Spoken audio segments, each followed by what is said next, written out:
अगर इनका दिमाग ठीक करना है, इनकी तबीयत ठीक करनी है तो एक ही इलाज है, वो है संपूर्ण बहिष्कार। हम इनका संपूर्ण बहिष्कार करेंगे। हम इनके दुकान रेडियो से कोई सामान नहीं खरीदेंगे। हम इनको कोई मजदूरी नहीं देंगे। नमस्कार दोस्तों, आप देख रहे हैं सोशल न्यूज। मैं आपके साथ मोहम्मद अकरम। इस वीडियो को दिखाने का सिर्फ एक मकसद था, ताकि मैं आपको बता सकूं कि आखिरकार देश में नफरत फैलाव कौन रहा है और इसका फायदा किस पार्टी को हो रहा है। जो पार्टी हिंदू मुसलमान के नाम पे वोट मांगती है, शायद उसको इसका बहुत ज्यादा फायदा होता है। इसलिए बार बार उसी पार्टी के नेता लगातार लोगों के बीच में खाई खोदने का काम करते हैं। इस वीडियो में भी आप सुन सकते हैं किस तरीके से नेताजी लोगों को शपथ दिलाने का काम कर रहे हैं और साथ ही साथ कह रहे हैं कि तबीयत ठीक कर देंगे। इनका सिर्फ एक ही इलाज है कि इनका पूर्ण तरीके से बहिष्कार होना चाहिए। जहां लोग लगातार बारिश में नेताजी को सुनते हुए नजर आ रहे हैं और साथ ही साथ हाँ में हाँ मिलाते हुए नजर आ रहे हैं। क्या इस नेता के खिलाफ कोई भी एक्शन नहीं लिया जाएगा? क्योंकि जब किसी और समुदाय का नेता या किसी और समुदाय का इंसान इस तरीके की नफरत फैलाते हुए नजर आता है तो सरकार उसके खिलाफ खड़ी हो जाती है। अभी हाल ही में दिल्ली में अगर बात की जाए तो बहुजन समाज के लोगों ने एक प्रोग्राम किया था, जिसको लेकर बीजेपी में काफी ज्यादा आक्रोश देखा गया था। जब बात हो रही थी वहां पे बौद्ध समाज की और हिंदुइज्म की, जहां पे लगातार बीजेपी के नेता एक्टिव नजर आ रहे थे, कह रहे थे ये जो नफरत फैलाई जा रही है इससे देश को बहुत घाटा होगा। लेकिन जिस तरीके से दूसरी तरफ हिंदू और मुस्लिम को लेकर लगातार बीजेपी के नेता सामने आते रहते हैं, लगातार विवादित बयान देते रहते हैं, क्या उसकी नफरत जो है देश में आग लगाने का काम नहीं करेगी? ये जो खाई लगातार बढ़ते हुए नजर आ रही है, इसका भुगतान कौन करेगा और किस तरीके से खाई कम होगी? इसका जवाब जो है देश में पार्टी को देना चाहिए जो सत्ता में बनी हुई है। प्रधानमंत्री नरेंद्र मोदी हर बार सबका साथ सबका विकास की बात करते रहते हैं, लेकिन उन्हीं के नेता हर बार मुस्लिम और हिंदू के बीच में खाई खोदते हुए नजर आते हैं। मैं आपको याद दिलाना चाहूंगा किस तरीके से याद करिए, अनुराग ठाकुर ने बोला था गोली मारो डैश डैश डैश। इसके बाद अगर बात की जाएगी, खुद प्रधानमंत्री ने बोला था कि कपड़ों से पहचाने जाते हैं। यहाँ तक कि जब यूपी चुनाव हो रहा था उस वक्त सीएम योगी ने ये कहा था कि 80-20 का चुनाव है। इस तरीके से दो समुदाय को, दो रिलीजन को बांटने की कोशिश हो रही है। शायद इसका फायदा एक पार्टी को पहुंचता हुआ दिखाई दे रहा है। लेकिन जिस तरीके से 138 करोड़ जनता के बीच में नफरत फैलाई जा रही है और साथ ही साथ बेरोजगारी की बात नहीं हो रही, महंगाई की बात नहीं हो रही, क्या सच में देश को इस समय नफरत की जरूरत है? अगर एक तरफ भारत जोड़ो यात्रा में राहुल गांधी लगातार लोगों से मिलते हुए नजर आते हैं, तो अमित शाह ये कहते हैं कि हमने देश को पहले ही जोड़ दिया है। लेकिन खुद प्रवेश वर्मा, जो कि पश्चिम दिल्ली से सांसद हैं बीजेपी के, इस तरीके की हरकत करते हुए नजर आते हैं, लोगों को शपथ दिलाते हुए नजर आते हैं। एक बार फिर मैं आपको वीडियो दिखाना चाहूंगा, उसके बाद आगे की बात करेंगे। मैं कहता हूं अगर इनका दिमाग ठीक करना है, इनकी तबीयत ठीक करनी है तो एक ही इलाज है, वो है संपूर्ण बहिष्कार। आप इस बात से सहमत हो? हाथ खड़ा करके बोलो सहमत हो और मेरे साथ बोलो, हम इनका संपूर्ण बहिष्कार करेंगे। हम इनके दुकान रेडियो से कोई सामान नहीं खरीदेंगे। हम इनको कोई मजदूरी नहीं देंगे। तो दोस्तों, आपने सुना किस तरीके से प्रवेश वर्मा कहते हुए नजर आ रहे हैं कि सब्जी की दुकानों से सब्जी खरीदना बंद कर दो, साथ ही साथ रेस्टोरेंट में जाना बंद कर दो, और जो मांस मच्छी की दुकानें हैं अगर वो गैर लाइसेंसी हैं तो उन्हें भी बंद कराने का प्रयास करो।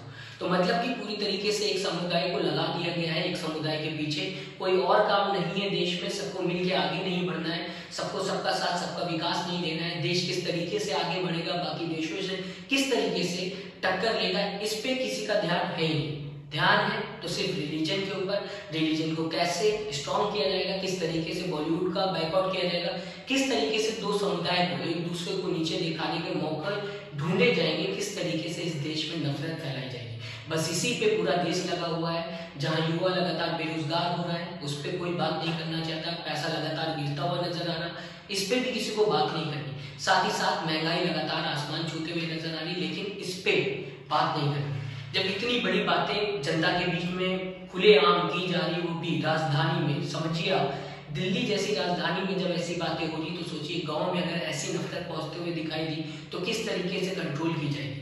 शायद उस समय पूरे देश में अगर पुलिस प्रशासन भी लगा दी जाएगी, इंडियन आर्मी भी लगा दी जाएगी, तो शायद ये जो आग लगाई गई है इसका कहीं ना कहीं अंजाम देखने को मिलेगा। शायद पुलिस प्रशासन भी उस समय काम नहीं आएगी, ना ही इंडियन आर्मी काम आएगी, क्योंकि 138 करोड़ जनता में कितनी पुलिस फोर्स आखिरकार लगाई जाएगी। दोस्तों ये सोचने वाली बात है।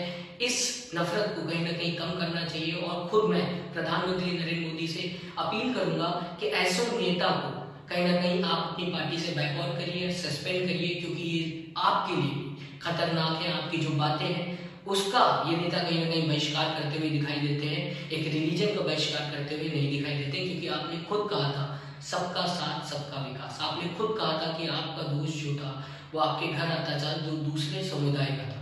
तो जिस तरीके से आप देश में कहीं ना कहीं प्यार बांटने की अगर बात कर ली जाए, आपकी बातों में ये लगता है कि देश को एक होना चाहिए। आप खुद सऊदी अरब जैसे देशों में जाते हुए दिखाई देते हैं, लेकिन दूसरी तरफ इस तरीके के नेता कहीं ना कहीं आपकी पार्टी की जो इमेज है उसको खराब करते हुए दिखाई देते हैं, उसके ऊपर पानी फेरते हुए दिखाई देते हैं। मैं प्रधानमंत्री नरेंद्र मोदी से अपील करूंगा कि इस तरीके के नेता जब बयान देते हैं तो कहीं ना कहीं पार्टी को एक्शन लेना चाहिए। मैं ये भी आपको दोस्तों बताना चाहूंगा, इससे पहले टी राजा सिंह ने जिस तरीके का बयान दिया था उसके बाद बीजेपी ने टी राजा सिंह को सस्पेंड कर दिया था, नुपुर शर्मा को भी सस्पेंड किया गया था, और मैं आशा करूंगा प्रवेश वर्मा को भी सस्पेंड किया जाएगा। जिस तरीके से खुलेआम दिन दहाड़े लोगों के बीच में शपथ दिलाने का काम किया जा रहा है, एक समुदाय के खिलाफ नफरत फैलाई जा रही, ताकि आने वाले चुनाव में कहीं ना कहीं इनको फायदा मिल सके। क्या चुनाव के लिए इतना ज्यादा गिरना सही है? दोस्तों आप ही मुझे अपनी राय बताइएगा, किस तरीके से देखते हैं प्रवेश वर्मा के इस बयान को, जहां पे वो लगातार सिर्फ राजनीतिक फायदे के लिए इस तरीके का खुलेआम नफरत फैलाते हुए दिखाई दे रहे हैं। ये कोई आम इंसान होता तो शायद इसको इग्नोर कर दिया जाता, शायद इसकी वीडियो भी वायरल ना होती, लेकिन बीजेपी के सांसद हैं जो सत्ताधारी पार्टी लगातार सबका साथ सबका विकास कहती रहती है, उसके सांसद हैं, कोई जिम्मेदारी दी गई होगी इन्हें, कहीं ना कहीं अपने एरिया को ही रिप्रेजेंट करते होंगे, इनके एरिया में भी हर समुदाय के लोग रहते होंगे, और जब ये सांसद बने होंगे तो इन्होंने ये कसम खाई होगी कि ये सबका विकास करेंगे बिना किसी रिलीजन को देखे, बिना किसी कम्युनिटी को देखे।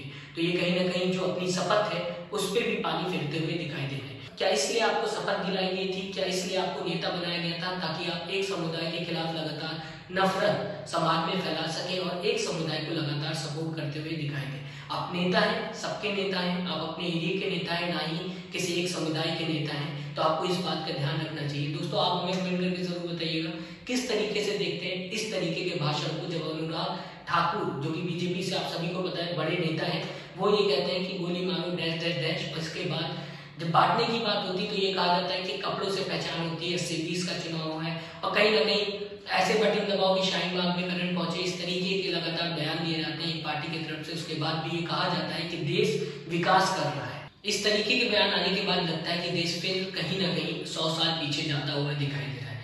देश को आजाद कराने के लिए कई लोगों ने अपना योगदान दिया, कई लोगों ने अपना बलिदान दिया, उसके बाद आज देश में फिर एक बार हिंसा बढ़ते हुए दिखाई देती है। वो भी कोई आम इंसान नहीं करता, सत्ता में जो पार्टी है उसके बड़े से बड़े नेता ऐसे बयान देते हुए दिखाई देते हैं। दोस्तों आप हमें कमेंट करके जरूर बताइएगा आप किस तरीके से देखते हैं इनके इस बयान को, अपनी राय जरूर दें, और अभी तक अगर आपने हमारे चैनल को सब्सक्राइब नहीं किया तो जरूर सब्सक्राइब करें। लेटेस्ट न्यूज के लिए अपना ख्याल रखें। नमस्कार। चैनल को लाइक, शेयर एंड सब्सक्राइब करें और बेल आइकन दबाना ना भूलें।